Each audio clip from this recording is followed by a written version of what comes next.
அண்ணனா நான் சொல்ல வேண்டிய அறிவுரையை நான் சொல்லிட்டேன். எங்கள் அண்ணனுக்கும் சொன்னேன், எங்கள் அண்ணன் கமலஹாசனுக்கும் சொன்னேன். இங்கே பாருங்க, நாங்கள் ஒரே ஊருக்காரங்க.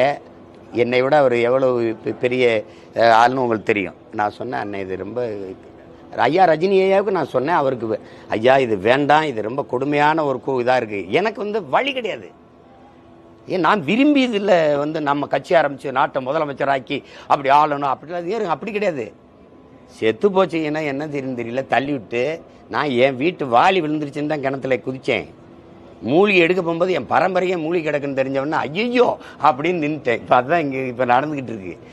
அதனால் அது நான் அண்ணன் சொல்ல வேண்டியதை சொல்லிட்டேன். தம்பி அவருடைய நம்பிக்கையை அவருடைய இதை சொல்கிறாரு. அது ஆமாம், அவரோட போய் சேர்ற கட்சிகளுக்கு நம்ம அப்போ வாழ்த்துக்கள், நல்லா இருங்க அப்படி தானே சொல்லணும்.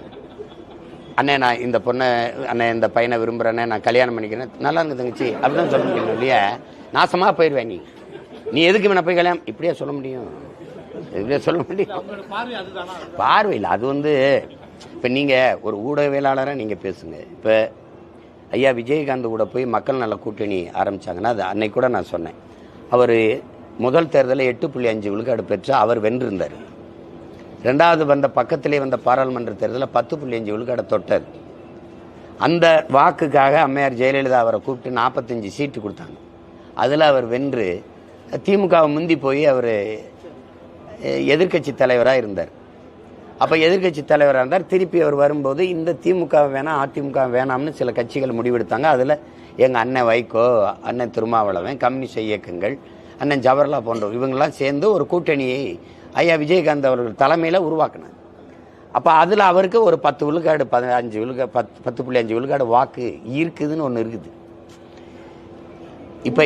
இப்போ தம்பி விஜய்க்கு எவ்வளவு வாக்கு, அவர் இத்தனை விழுக்காடு வச்சிருக்காரு, இவரோட போனால் நம்ம வென்றலாம், நமக்கு ஒரு எம்எல்ஏ கிடைக்கும், எம்பி கிடைக்கும்னு கட்சிகள் விரும்பினா தான் போவாங்க.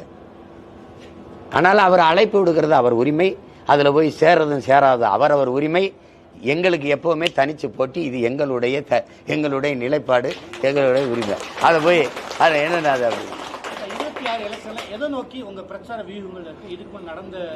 ஒரே கோட்பாடு தாங்க. ஏற்கனவே நான் 2016 எப்படி ஆட்சி நடத்துவேன்ட்டு நான் இது ஒரு புத்தகமாக வெளியிட்டேன். நான் எலெக்ஷன் மேனிஃபெஸ்டோ, தேர்தல் அறிக்கை கிடையாது, ஆட்சி நான் ஆட்சிக்கு நாங்கள் வந்தால் எப்படி ஆட்சி நடத்துவோம்னு செயல்பாட்டு வரைவு.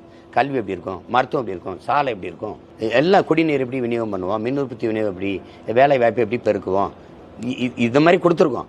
அதை இன்னும் கொஞ்சம் தெளிவுபடுத்தி அச்சு ஆவணத்தை படிக்கிறது கொஞ்சம் கடினமாக இருக்கணுங்க பிள்ளைகளுக்கு, காணொலி ஆவணமாக வெளியிடுவேன்.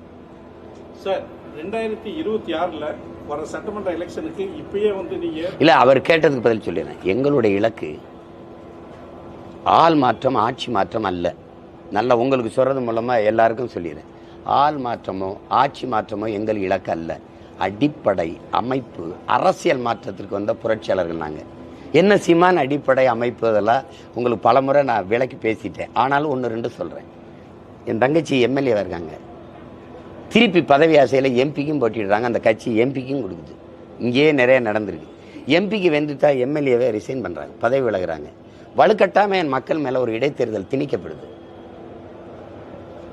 ஒருத்தர் பதவியில் இருக்கும்போதே இன்னொரு பதவிக்கு போகும்போது ஒரு ஜனநாயகம், இந்த நாட்டு ஜனநாயகத்தில் இன்னொரு குடிமகன் கிடைக்கிற வாய்ப்பு மறுக்கப்படுது. அதை விளங்கணும். அப்போ இந்த பதவியை விலகும் போது இங்கே இடைத்தேர்தல் திணிக்கப்படுது. இதுக்கு ஒரு 50 கோடி செலவாகுது. யார் காசு?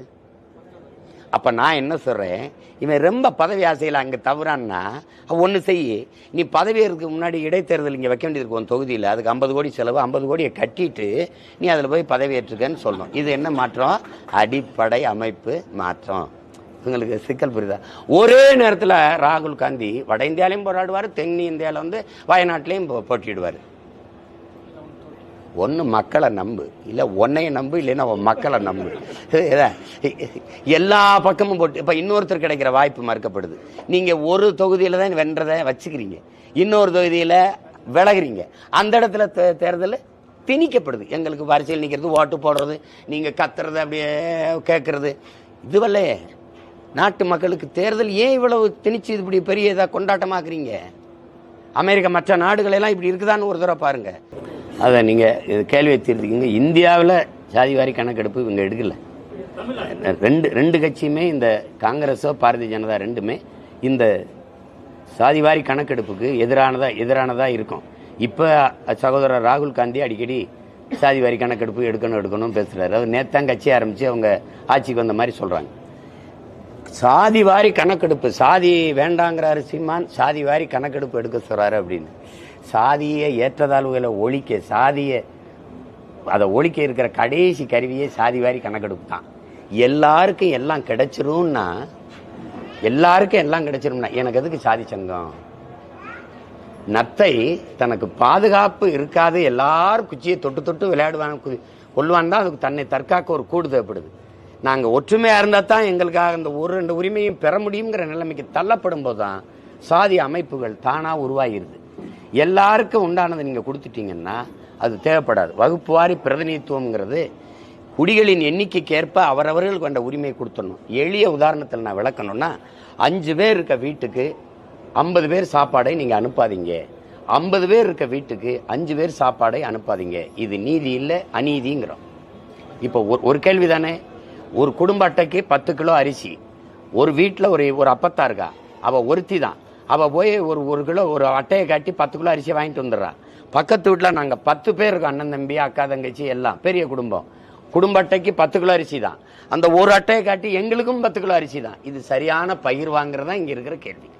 அப்போ சாதி வாரி கணக்கெடுப்புனா எல்லாருக்கும் உண்டானது எல்லாம் கிடைச்சிருச்சுன்னா, என் பசிக்கு உணவு கிடைச்சிருந்தா அடுத்தவன் தட்டை நான் பறிக்கணும்னோ அதை எட்டி பார்க்கணுங்கிற அவசியம் இல்லாமல் போயிடுது. இதுதான் நம்ம கேட்குற கோட்பாடு.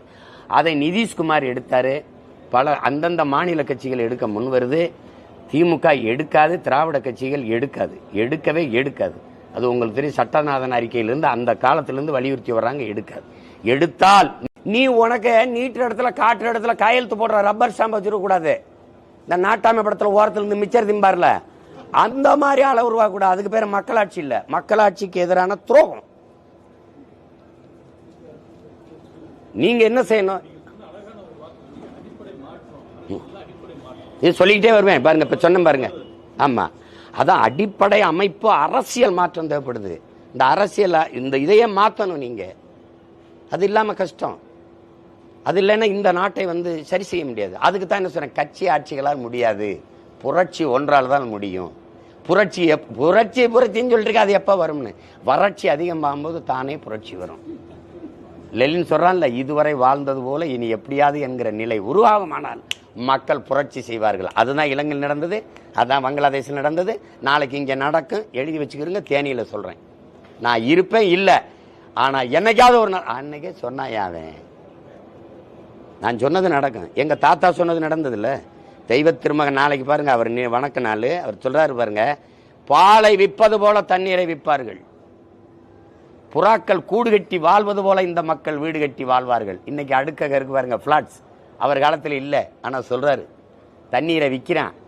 அன்னைக்கு அவர் காலத்தில் விற்கப்படல, சொல்றாரு விளை நிலங்களை எல்லாம் இந்த மக்கள் வீட்டு மனைகளாக்கி விற்பார்கள். அன்னைக்கு அந்த முறை இல்லை, இன்னைக்கு இருக்கு. அதுவே பெரிய வியாபாரமா இருக்கு. நாங்கள் லேண்ட் புரோக்கர்ஸ், நாங்கள் அப்படின்னு வச்சு வித்துக்கிட்டு இருக்கான். ஆனால் அன்னைக்கு அவர் சொல்லும் போது சிரிச்சிருப்பான், ஏன் சொல்லிட்டு இருக்கா தண்ணீர் விற்க போறானான்ட்டு. அதுக்கு பேர் என்ன, கால ஞானம். இவன் எங்கே கொண்டு இந்த வண்டியை நிறுத்துவான்னு அவர் கணிச்சிட்டாரு. அப்படி இப்போ நான் சொல்றேன்ல பேரன், இது நடக்கும். காற்றை விற்பான்னே நீங்க சிரிச்சிங்க. இப்போ எல்லாம் தூய காற்று விற்பனைக்குன்ட்டு இங்கே பாருங்க எல்லா பூங்காலையும் வித்துக்கிட்டு இருக்கான். நிதியமைச்சர் நிதிநிலை அறிக்கையில் 4100 கோடி தூய காற்றுக்கு பட்ஜெட்டில் ஒதுக்குனது இருக்கு. வேணா காட்டா? நான் கேட்டேன், அம்மா இந்த தூய காற்றை எங்கிருந்து வாங்கி எப்படிமா எங்களுக்கு விநியோகம் பண்ணுவீங்கன்னு கூட கேட்டேன். மரத்தையெல்லாம் வெட்டிட்டு ரோட்டை போட்டு